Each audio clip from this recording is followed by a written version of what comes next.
അൻവർ പാലിൽ ചേരുന്നുണ്ട് ഖത്തറിൽ നിന്ന്. അൻവർ, എന്താണ് അവിടെ നിന്ന് ഈ പശ്ചിമേഷ്യൻ സാഹചര്യത്തെ വിലയിരുത്തുമ്പോൾ മനസ്സിലാക്കുന്നത്? പൊതുവെ ഗൾഫ് രാജ്യങ്ങളിലെ UAE അടക്കം ചില വിമാന സർവീസുകൾ റദ്ദാക്കുന്നതും നിയന്ത്രണങ്ങളിലേക്കൊക്കെ പോയിട്ടുണ്ട്. എന്താണ് ഈ പശ്ചിമേഷ്യൻ സാഹചര്യത്തെ ഗൾഫ് രാജ്യങ്ങളിൽ നിങ്ങൾ നോക്കിക്കാണുന്നത് എങ്ങനെയാണ്? ഗോകുൽ, തീർച്ചയായും വളരെ ഭീതിജനകമായ ഒരു സാഹചര്യത്തിലേക്ക് തന്നെയാണ് കാര്യങ്ങൾ നീങ്ങുന്നത് എന്ന് വേണം മനസ്സിലാക്കാൻ. പറഞ്ഞതുപോലെ തന്നെ ഗൾഫിൽ നിന്നുള്ള ഗൾഫ് രാജ്യങ്ങളുമായി ബന്ധപ്പെട്ട് വളരെ അടുത്ത് കിടക്കുന്ന ഒരു രാജ്യമാണ് ഇറാൻ. അതുപോലെ തന്നെ ഇറാനും ഖത്തറും ഒക്കെ തമ്മിൽ വളരെ അടുത്ത ബന്ധം നിലനിൽക്കുന്നുണ്ട്, വർഷങ്ങളായി നിലനിൽക്കുന്നുണ്ട്. അതുപോലെ തന്നെ മറ്റ് ഗൾഫ് രാജ്യങ്ങളുമായും നിലനിൽക്കുന്നുണ്ട്.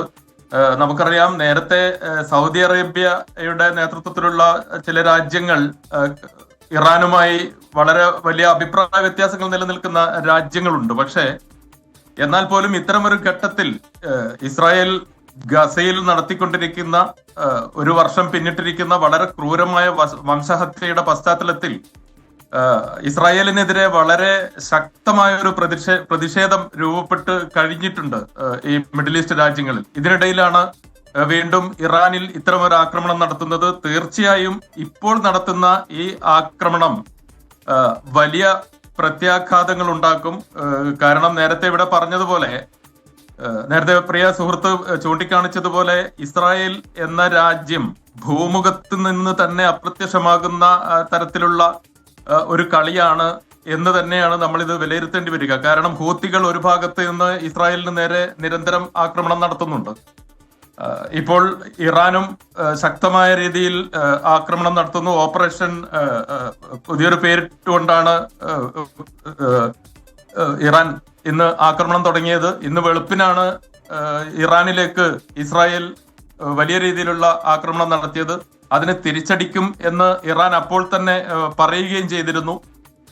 ഇത് തീർച്ചയായും പെട്ടെന്ന് അവസാനിക്കുന്ന ഒരു കാര്യമായി തോന്നുന്നില്ല. അതുപോലെ തന്നെ ഗൾഫ് രാജ്യങ്ങളിലെ ഭരണാധികാരികളെല്ലാം, ഖത്തർ പ്രധാനമന്ത്രിയും വിദേശകാര്യമന്ത്രിയുമായ ഷെയ്ഖ് മുഹമ്മദ് ബിൻ അബ്ദുൽ റഹ്മാൻ അൽത്താനി ഇന്ന് സൗദി വിദേശകാര്യ മന്ത്രിയുമായി സംസാരിച്ചിരുന്നു.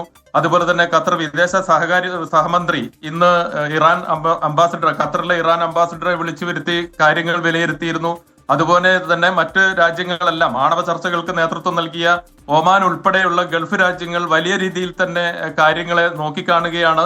തീർച്ചയായും അടുത്ത ദിവസങ്ങളിൽ ഇന്നും നാളെയുമായി ഒക്കെയായി വലിയ തരത്തിലുള്ള ചർച്ചകളും നടപടികളും ഒക്കെ ഉണ്ടാവാനാണ് സാധ്യത. നമുക്കറിയാം, ഗൾഫ് രാജ്യങ്ങൾ അമേരിക്കയുടെ വലിയ സൈനിക താവളങ്ങൾ നിലനിൽക്കുന്ന ഒരു രാജ്യങ്ങളാണ്. പല ഗൾഫ് രാജ്യങ്ങളിലും അമേരിക്കയുടെ വലിയ സൈനിക താവളങ്ങളുണ്ട്.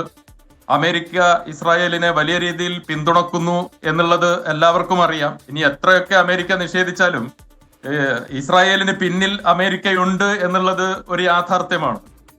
അപ്പോൾ ഇനി ഏതൊക്കെ രീതിയിലായിരിക്കും കാര്യങ്ങൾ നീങ്ങുക എന്നുള്ളത് കാത്തിരുന്ന് കാണുക തന്നെ വേണ്ടിവരും. ഗോകുൽ, ഒരു കാര്യം കൂടി, ഈ ഒരു ഘട്ടത്തിൽ ഒരു ഇസ്ലാം രാഷ്ട്രങ്ങളുടെ അല്ലെങ്കിൽ മിഡിൽ ഈസ്റ്റ് കൺട്രികളുടെ ഒരു യോജിച്ചുള്ള ഒരു തിരിച്ചടി, അതെല്ലാം അല്ലെങ്കിൽ ഇറാനൊപ്പം ഇപ്പോൾ നമ്മൾ മുമ്പ് സൂചിപ്പിച്ച ഹൂതികളാണെങ്കിലും അവരുടെയൊക്കെ പ്രധാനപ്പെട്ട നേതാക്കളെല്ലാം ഈ കഴിഞ്ഞ വർഷങ്ങളായി നീളുന്ന ഈ അങ്ങേയറ്റം മനുഷ്യക്കുരുതി നടക്കുന്ന ഈ ഇസ്രായേൽ പലസ്തീൻ അല്ലെങ്കിൽ ഇസ്രായേൽ ഹമാസ് സംഘർഷവുമായി ബന്ധപ്പെട്ട് ഹമാസിനൊപ്പം നിന്ന എല്ലാ പ്രധാനപ്പെട്ട അലീസിൻ്റെ പ്രോക്സികളുടെ എല്ലാം പ്രധാനപ്പെട്ട തലവന്മാരെ തീർത്തു കളഞ്ഞു ഇസ്രായേൽ.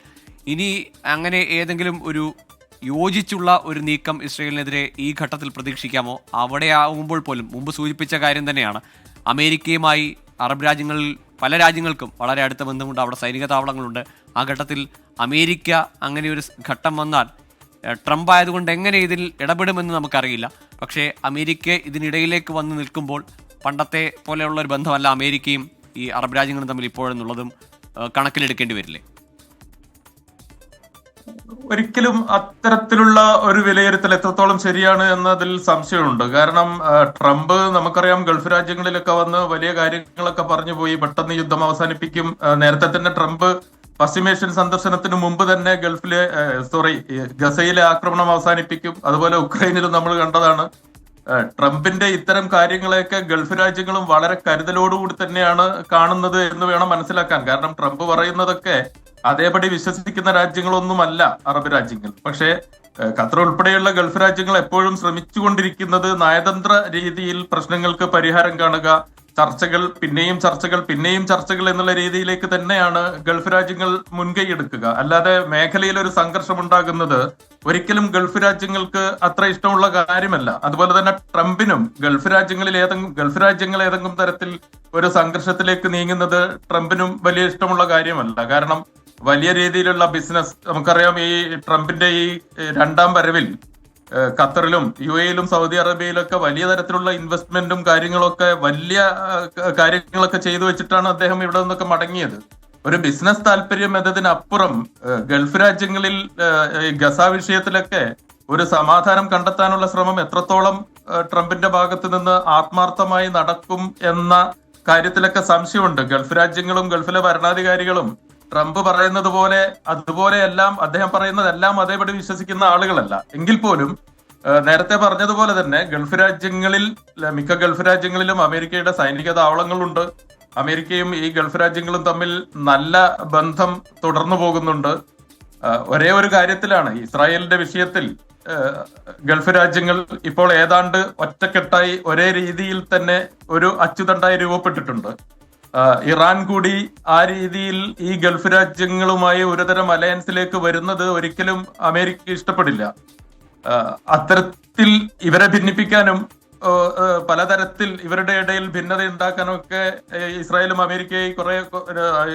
അമേരിക്കയും ഒക്കെ കുറെ കാലങ്ങളായി ശ്രമിച്ചുകൊണ്ടിരിക്കുന്നതുമാണ്. പക്ഷേ ഒരിക്കലും ഇത്തരത്തിൽ ഒരു യുദ്ധത്തിന്റെ രീതിയിലേക്ക് പോകുന്നതിനെ ഗൾഫ് രാജ്യങ്ങൾ പിന്തുണക്കില്ല. ഗൾഫ് രാജ്യങ്ങൾ ശക്തമായി ഒറ്റക്കെട്ടായി പ്രതികരിക്കും. ഇന്ന് തന്നെ എനിക്ക് തോന്നുന്നത് ഇന്നും നാളെയും ഒക്കെ ആയി ഗൾഫ് രാജ്യങ്ങളിലെ ഭരണാധികാരികളൊക്കെ പരസ്പരം ആശയവിനിമയം നടത്തുകയും വളരെ ധൃതി പിടിച്ച് നയതന്ത്ര രീതിയിൽ തന്നെ പ്രശ്നത്തിന് പരിഹാരം കണ്ടെത്തണം, അതിനുള്ള ശ്രമങ്ങളൊക്കെ ഇന്നലെ തന്നെ തുടങ്ങിയിട്ടുണ്ട്. അത് ഇന്നും നാളെയും ഒക്കെ വീണ്ടും അത് വലിയ രീതിയിലേക്ക് പോകുന്നതാണ് നമ്മൾ കാണുന്നത്.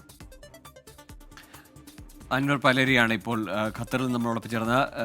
അൻവർ പലേരി തുടരുക, നമ്മൾ തിരികെ എത്തും. ഇപ്പോൾ ഏറ്റവും ഒടുവിൽ പ്രേക്ഷകർ കാണുന്ന ഈ ദൃശ്യങ്ങൾ ടെലവീവിൽ നിന്നും ഇസ്രയേലിൽ നിന്നുമുള്ള ദൃശ്യങ്ങളാണ്. അവിടെ ആക്രമണം, ഇസ്രയേലിലേക്ക് വന്ന ഇറാന്റെ മിസൈലുകൾ അവരുടെ അയൺ ഡോം സിസ്റ്റത്തിനെയും അല്ലെങ്കിൽ മിസൈൽ പ്രതിരോധ സംവിധാനത്തിനെയും ഒക്കെ മറികടന്നുകൊണ്ട് ടെലവീവിലും ഇസ്രയേലിലെ വിവിധയിടങ്ങളിലും ജെറുസലേമിലടക്കം പതിച്ചിട്ടുണ്ട് എന്നതിൻ്റെ തെളിവ് കൂടിയാണ് ഈ പുറത്തു വരുന്ന ദൃശ്യങ്ങൾ. അതിൽ ഇസ്രയേൽ ഇപ്പോൾ പറയുന്നത് ജനവാസ കേന്ദ്രങ്ങളെയാണ് ഇറാൻ ആക്രമിച്ചത്, ലക്ഷ്യമിട്ടത് എന്നാണ്. ഇതിന് ഇറാന്റെ മത നേതാക്കൾ ഇതിന് വലിയ വില നൽകേണ്ടി വരുമെന്ന പ്രതികരണം ഇസ്രയേൽ പ്രതിരോധ മന്ത്രിയുടെ ഭാഗത്തു നിന്ന് വരുന്നുണ്ട്.